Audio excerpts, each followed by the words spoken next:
All right. Welcome back to the Budget Cut Podcast. This is Sean Connors, CEO with E-Team Sponsor. Excited to have another unique experience as to what's going on in the way of the world today.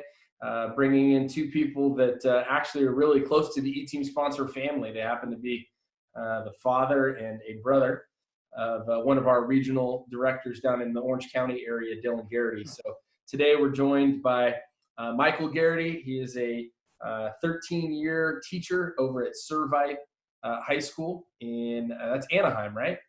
Correct. In Anaheim. He's been teaching computer applications and world history there for the last 13 years. So we're a pleasure to be joined by Michael. And then also AJ Garrity. AJ is a sophomore out at Santiago Canyon Community College, which is down in Orange County, as well as basketball player there.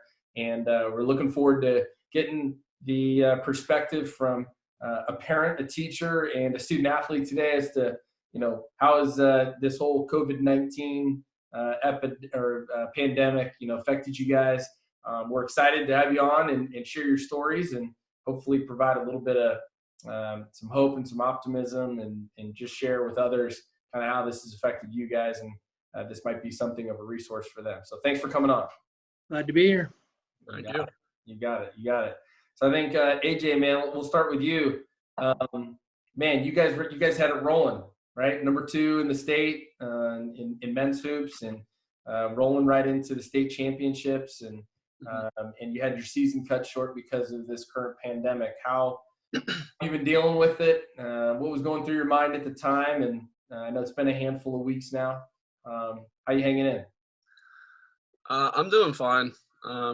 At first I was really frustrated, really upset, but when you kind of take a step back and look at the bigger picture, basketball is not as important. I think if the NBA didn't get caught up with it so quickly, then we could have finished out our tournament, but I'm handling it fine. Been inside. It's nice to have some family time. I'm always out on the road, at school, working, playing basketball. I'm always away. I commute to school, so being able to just spend some time at home with my family has been really good. But yeah, the whole situation was just kind of weird. We got out there on a Wednesday night, and Thursday morning we found out that the tournament was canceled. So where was the tournament at, AJ? It was in Fresno. Okay, got it. Yeah. So you guys drive up to Fresno. Drove all the way up there Wednesday night. Went to bed, woke up, had breakfast, got in the van to get to practice, and got a text on our way to practice that it was canceled. That was the night before when Rudy Gobert was announced that he was positive for it, and then the NBA shut everything down. So I think they kind of just followed in the footsteps of the major leagues. Take us inside of the bus ride. What was kind of the sentiment from the team? Were a lot of people asking questions? What did that take us inside? What was that like? Everyone was definitely pretty upset, pretty frustrated that not only did we have to drive out there, but that we were like this close to 3 days and 3 games and we were going to be done, So it was kind of frustrating that we were all the way already out there and they had already closed the tournament to spectators. So we were already planning on playing in there alone, just with our coaching staff and the refs and the people that were necessary to do the game. Wow. So people were pretty frustrated, pretty upset, but the mood was pretty light. I think everyone, it really hadn't hit them yet, so we were kind of all in shock that they had canceled it. But everyone was kind of just joking around and being cool and kind of lighting each other up. So that was pretty nice to just be around your team at that time. We ended up still going to practice and running a 3-game scrimmage.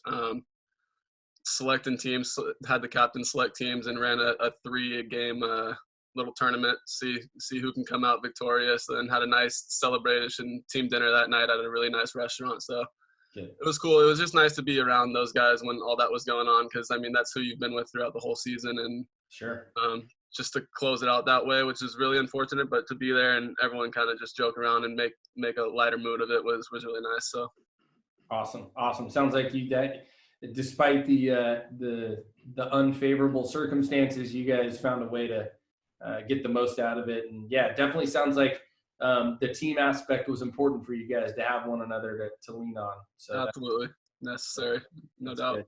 That's good to hear. Well, Mike, how about you? I mean, you're a parent. You got your son here who's getting ready to go play for a state championship, and obviously, he doesn't want to have that be his last college basketball game he's going to play. He wants to move on to a four-year school, and so take us through first kind of the emotions of a parent and seeing something like that.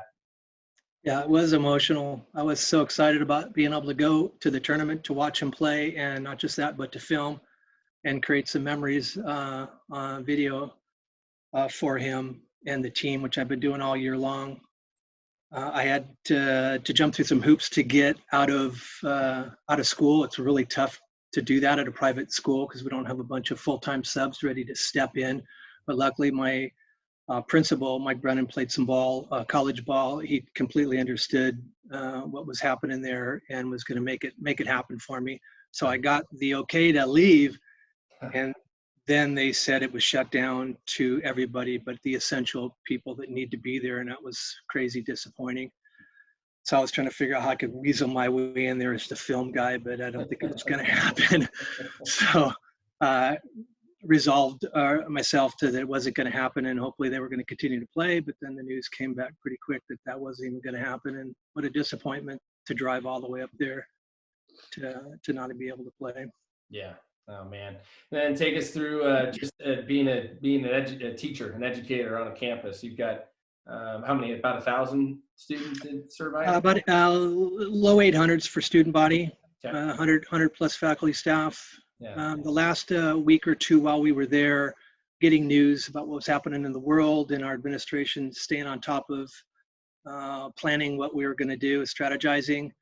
Luckily, Servite, since the beginning, has been pretty high tech with computer systems, one-on-one laptops for the kids, and doing many things online. We were pretty prepared for it, but we spent a few weeks getting ready a little bit more, and through the midst of it, I wasn't like panicked or crazy about, because there's just so much overblown in the media about how crazy it is and was and it's going to be. And I just take things with a grain of salt myself personally. And as we sat around as a community at Servite, we got together and prepared ourselves more. What do we need to do? What are some people that need to strengthen up some strategies on doing distance learning? Different applications that people were already using, began to teach others. And so it brought a cool camaraderie that we already have, but a sense of unity and camaraderie with our faculty to prepare ourselves to do a job that we're passionate about, but now we have to do it in a different way. Yeah. Man, yeah. The overcome and adapt student athlete coach mantra has never been more applicable, I guess, for everybody, right? So being able to change and pivot and say, hey, we've got to move our focus, our attention in different areas. Definitely sounds like plenty of change to be had for both of you. AJ, I know this past year was a special one for you. It's your last year. You're looking to move on and transfer. And going into this year, you're coming off an injury. So take us through, how was your year going? How did you rebound from the injury? And what are the prospects of moving on to a four-year college look like for you? It was pretty tough. That injury was pretty difficult for me. When I originally found out, it was in September going into my sophomore year.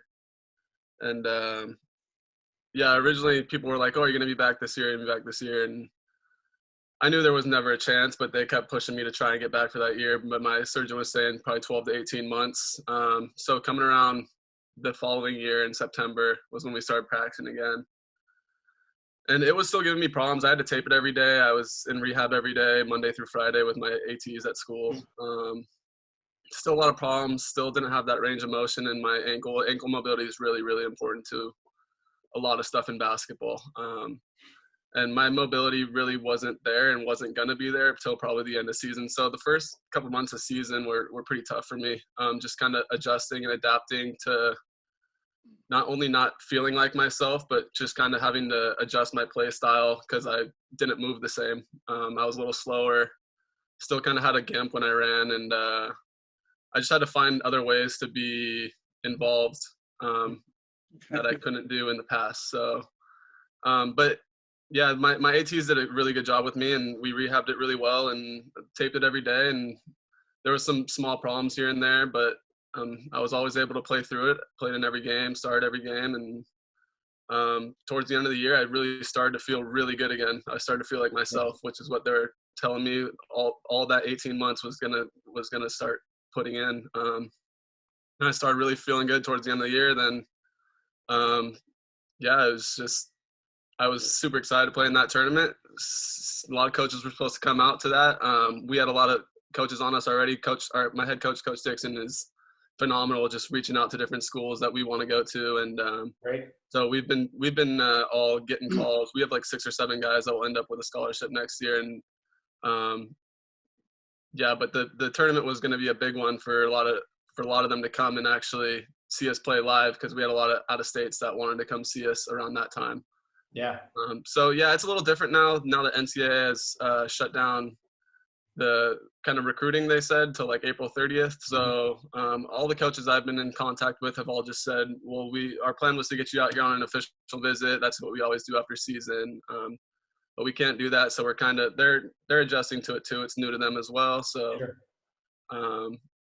yeah, they're trying to figure out how to approach it, but a lot of them have still been keeping in touch and stuff, and just calling on a regular basis, and just kind of seeing where this goes and adjusting to it.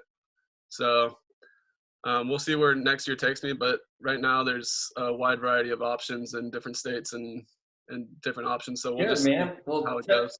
It's important, I think, for if there's other student athletes and coaches out there, they're going through a similar process, maybe 2-year student athletes that are looking to move on, or even high school kids that are in the middle of a recruiting process and looking to move on. Share with us, man. Who are the schools? If you don't feel comfortable sharing it, you don't have to. But no, I can share. There's quite a few. There's a couple out of states. There's Midwestern in Texas, Texas A&M West in Texas. There's a Central Washington school up in Washington. There's a school in Nebraska called Bellevue. Sure. School in Illinois. NCAA Division II schools? Yeah, these are all mostly Division IIs. There's a D3 in Illinois called Greensville. They average like 130 points a game, something crazy. Whoa. And then, yeah, there's also a lot of California local schools, Biola, Vanguard, Humboldt, Cal State LA. So those are some of the schools that have been in contact with me. But yeah, I'm just looking for my best fit. I don't really mind where I go. I'm still trying to get to nursing school, so that's a big factor in my decision. But I also want a good fit for basketball too. So great. There's been a lot of good coaches out there that have reached out to me, and I've kind of already bonded with them. So good. That's great, man. That's great. What's so especially right now with there's no hoops, right? Can't get on campus. I see you're in your room there. Where are you spending your time? You're still a student athlete. Student comes before athletes. Are you spending a lot of time academics? Are you spending a lot of time? What are you doing? I'm spending a lot of time in this room, actually. I have, we're still in school online. So I've had class Monday through Thursday. I have 2 labs, 8 a.m. to 1 p.m. a day, Monday through Thursday. And then on top of that, I still find my way of kind of socializing through video games. Okay. I don't really play a lot of video games usually during the season and during when I'm in school and stuff. But since we're at home for all this time and I can't see my friends, all my friends like to play video games. So it's been pretty nice to just be able to get online with them and communicate with them and talk with them. And it's like hanging out, but without being with each other. So got it. That's been pretty nice. So gives you still a sense of community. It's interesting. We had a podcast last week with a group called Collegiate Sports Management Group, and they actually facilitate the esports for the NJCAA, as well as another big conference where schools from all over the country actually compete in esports. And they put together a spin-off of the NCAA tournament in terms of 64 teams, so 64 schools, and you can register to be a member of your team for your school that you're at. So, if you went to the University of North Carolina, Greensboro, my alma mater, If you're a student there, you could sign up to be a part of UNCG's esports team and compete in NBA 2K. Oh, that's cool. To be a part of this tournament, and so it creates a sense of community, which sounds like you guys you've already done that with your friends and and kept that sense of community going for you guys. Yeah, definitely. Good. That's great, man. Well, Mike, so from your side of it, you mentioned that some things have changed in terms of how you guys are administering classes, and so how have students of Servite, how are they interacting with teachers like yourself? How is that community staying together in terms of the online offerings that you guys have? There's a lot of it. We've been trying to meet up with faculty and staff at different times for prayer meetings and for administrative concerns. 1,000 emails constantly are going in and out, way more than before, to communicate, probably overloading parents and the students in so many ways because we don't have them face to face. So that's just a huge change. It's so much easier to be in a classroom to see the face of the kids, and when light bulbs go on and when they're not on, it's pretty obvious. It's pretty obvious. But in this way, we're doing a lot of Zoom and Google Meet, and different formats. Every teacher's kind of on their own what they want to use. Yeah. And I've got a handful of kids that are coming on every day with me on a consistent basis, but some that are not. They're being pushed into the college realm way too early. Yeah. And they're not ready for that kind of discipline to be home when their parents are maybe going out to work or shop or whatever, and they need to locked into the schoolwork. I deal with freshmen and sophomores, and so those youngsters need a lot of attention. So as teachers, we're trying to reach out to them as much as possible, and these face-to-faces are so cool. I'm such an extrovert that I just love it. Like you mentioned to us earlier, I love meeting with the kids and just chatting with them a little bit, just seeing their faces and hearing their voices. Makes me feel like I'm in the classroom, but it's not quite the same. Yeah, I was gonna say that's got to be a challenge too, right? I mean, it sounds like for both of you have kind of had to deal with that, as I think everyone has. You don't have your place to go to work every day. You don't have your school that you're able to go to every day. I'm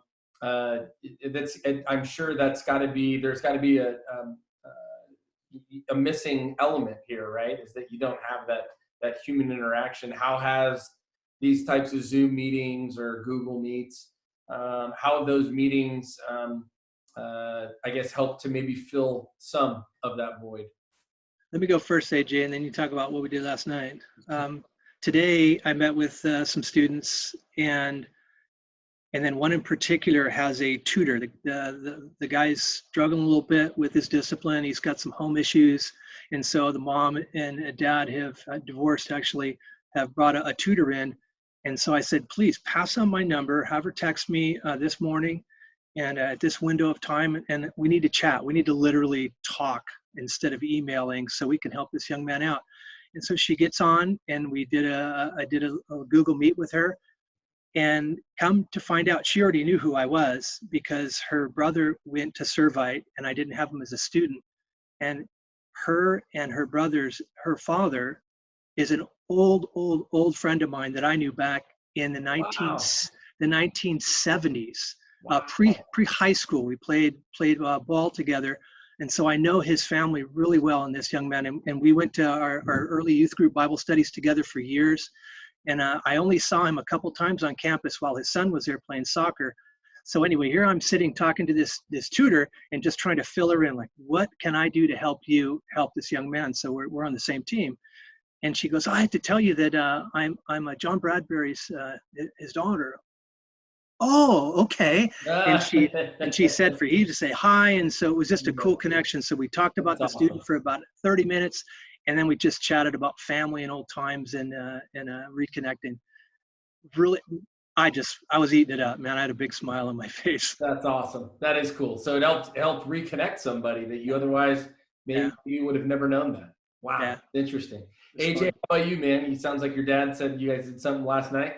Yeah, he set up a nice little Zoom conference call with our family, which was really, really cool because our grandparents have been just locked inside, kind of on their own, sad a little bit, and everyone's been locked inside and we haven't been able to see each other or talk. We do a lot of family gatherings in person already, like probably at least once a month. Just getting to someone's house, having dinner, meeting up and being all together, cousins, uncles, aunts, everyone. And yeah, my dad stole my grandma's computer and set up Zoom and everything, and we all got on yesterday and had a nice little family gathering online yesterday. So that was really, really cool, really awesome to just kind of be able to we just went one at a time, let one person chat, and then moved on to the next person, and we had questions for everyone, and we probably sat on there for like 2 hours. So that was that's great. A lot different than what it was the last 2 weeks, just having no social interaction. So Sure. definitely a step up. That included cousins from Washington State and New York. Awesome. Great. So you really got the whole family together. Yeah. That is really cool. Well, and again, I think that's what's so important right now is that people are being forced to communicate and do things differently than maybe they normally were used to. And in some cases, it's forcing people to do things that probably they know they should have been doing. And no doubt. Now they have no excuse. And so that's great. That's awesome that you guys, sounds like you were able to build on something that was a family tradition, and you were able to incorporate more people. That's great. A couple other things here before we let you guys go.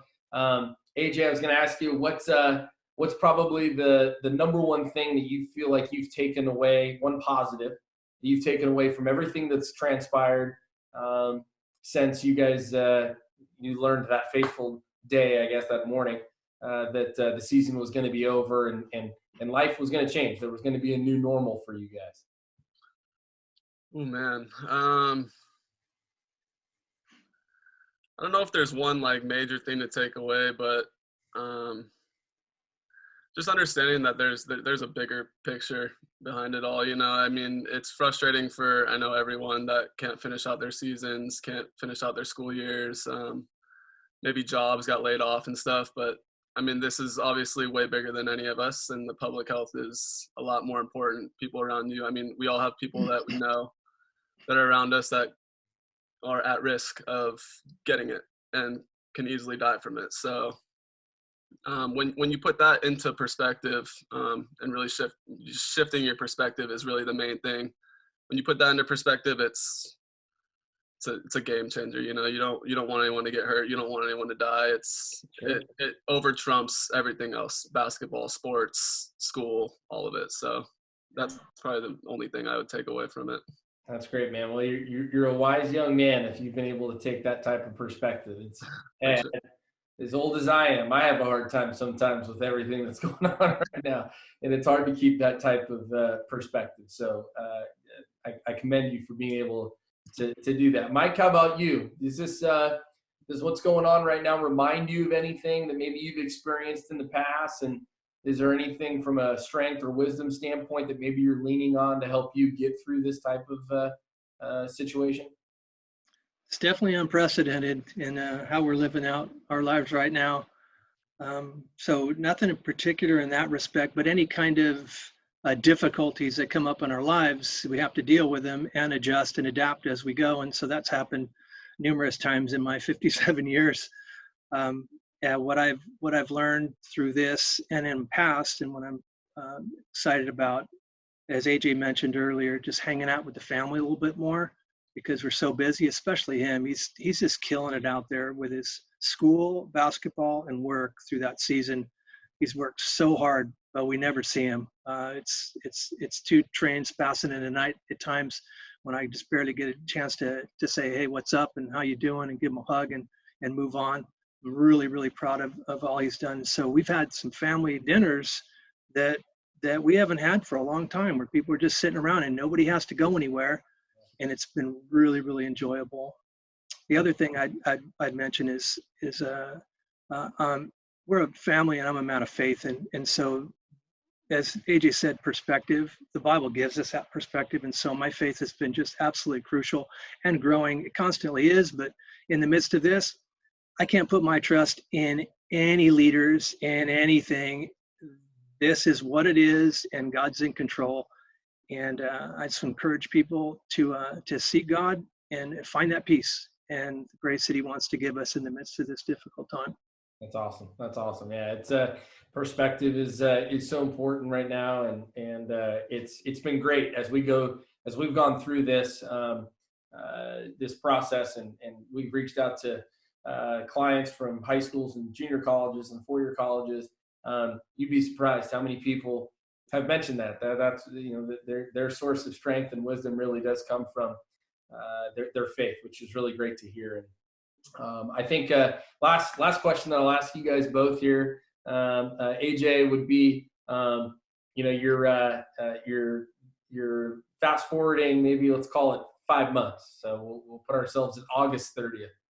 I know nobody has a crystal ball, and I'm not asking you to predict whether or not we're going to have fall sports or basketball next season or anything like that. But give me where you think you're going to be at 5 months from now. Where's AJ Garrity going to be at? At a university, in a nursing school, practicing every day. Things are back to normal. That's all I can see and hope for, I guess. Yeah, I mean, it is tough to predict, but I mean, I think everything will be back to normal by 5 months. I think it's going to take a lot longer than a lot of people expect. I think people are kind of 2 weeks, 1 month, end of April, mid-May. I don't think that's the right mindset to go into it. I think you have to be ready for a lot longer than that with something this big and major. So 5 months, I'm hopeful, optimistic that it'll be all cleared up and people will be back to normal. Fall sports will be back. Hopefully the NBA finals will be going on, and there you go. things will be back to how they were. There you go. Well, now I'm gonna actually piggyback that question and ask you. You got to put your medical profession hat on, your nursing hat. So I know you got another nurse in the family there. But I'm sure you've found what's going on with the virus to be, I'm sure, interesting. Have you done much research on it? Do you have some insight, or you want to tell us your magic? I've done a good. I'm sorry, I was cutting you off. I did a good amount of research. If you had your crystal ball, how you theorize this and how you think how long this might take. I mean, no one can predict how long it will take for sure, but I have done a lot of research. I'm in microbiology right now, so we're studying microorganisms, viruses, bacteria, all this stuff. So it is pretty interesting to be in that class right now while this is all going on. But if I had to take a wild guess, I would say probably late July, early July, somewhere in that July range. And I mean, people don't want. Tell me why? Why do you think it'll take that long? Because people aren't social distancing like they're supposed to, I mean, I went out for a drive the other day and the beach was just packed here in California, and we're supposed to be on government lockdown. It just spreads way too easily. It's a respiratory illness, so you sneeze, you cough in midair, and anywhere around that, it's in the air particles, and you take it into your respiratory system and you can get it. So it's just really easily transferred, and I think it will take much longer than what people expect, and we're going to have to find a vaccine for it, or people think they can just, if they beat it once, they'll become immune to it, but that's not always the case with viruses. Viruses can mutate and become worse, and you can get sick from it again. People just think they can get sick from it once. So yeah, flu can into pneumonia, right? Yeah. So it's really important to just take this time seriously, because the quicker we all take this more seriously and we lock ourselves down and shut it down and have the testing kits available to test who it is and then isolate them specifically and not everyone, that's when we'll be all right. So I would predict in July probably. All right, well, you heard it here. Public safety announcement from AJ Garrity at Santiago Canyon College. He just gave us the early July. Let's go with I'm gonna go with early July. I'm gonna jump on your bandwagon, and I'm gonna say July 4th. What a great day to see. Ooh, that would be beautiful. A country of just resilient people that figured out a way to shut this virus down. So I'm gonna jump on your bandwagon. I like it. Mike, we'll end it with you, man. You've like you said, you've seen some things in your lifetime. The future for high school, the future for Servite High School. How do you see what's happening right now? How do you see that affecting, next year, the 2020-21 academic year, and what kind of changes for good do you see coming up next year? That's a scary question. The guys that are in our administration and admissions are working their tail off. They've been doing it all year long, obviously, to try to draw families in to buy into what we're doing, that it's worth, the thousands of dollars to go to a private school. And this has put it on hold, kind of like the recruiting situation. So I'm hopeful. I want to be optimistic, but I'm not. I think, as AJ said, that this is going to scramble us for a while. Even if it starts to die down and we get back out there, it could flare up again. And it just takes a few people, and it just starts to spread like it did originally. So the school year, oh my. One optimistic thing is we have definitely learned we're learning how to distance learn. The students are learning, the teachers are learning. It's a good thing. Or learn how to connect with people in a different way at a different level, which is a really positive thing. If we're back in the classrooms, I'd be thrilled for sure, because it's so much easier and it's more efficient and effective for the students and their learning. But I hope so, but I'm not putting any. Yeah. No man knows the day or the hour, my Bible says, and that's about Jesus, and this is about the virus. I don't know. All right. Well, I won't pin you down and ask any more of the tough questions, but I think that's one thing that I'm encouraged. I think just by knowing how resilient I think everyone in this country is, for the most part, and people that are in these leadership type positions and roles. They're leaning on various sources of strength and wisdom to help them figure out ways to find a better way to do things, or as I said earlier, the new normal. What's a new way for us to be able to do this to help make sure that we all can continue moving forward? And I think that's that resiliency is definitely shining through. Know that a lot of people in those leadership positions have many more difficult decisions and tasks at hand ahead of them, but I'm definitely confident in a lot of the people that are out there, at schools like yours, Mike, at schools like yours, AJ, that are going to lead us into the future and help us make the best of what the current situation is, and hopefully on the other side of this thing, we're all going to be in a better position. So, yes, sir. Appreciate you guys both coming on. It was great to catch up with both of you. I'm glad that Dylan had offered up your services to come on and give us a little bit of some insight as to what it's like for an educator, a teacher, and a parent, but also for a student athlete, especially one who had a season cut short and a championship season at that opportunity cut short as well. So AJ, wish you nothing but success. Hope you keep us posted as to where your 4-year travels are going to take you, and we'll make sure that you and we connect on August 30th. We find out where you're at and what practice is like, and what the nursing courses are like, and hopefully find your way well onto that 4-year degree and a nursing opportunity. So, and then Mike, obviously, thank you very much for all the time, and continued success with the family, continued health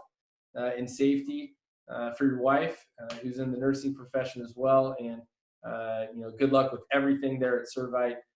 Again, I'm sure leadership will help you guys move forward and definitely come out the other side of this thing in the best position possible. So thank you guys both coming on, and I'll look forward to catching up with you guys soon. Thanks, Sean. Appreciate it. Thank you.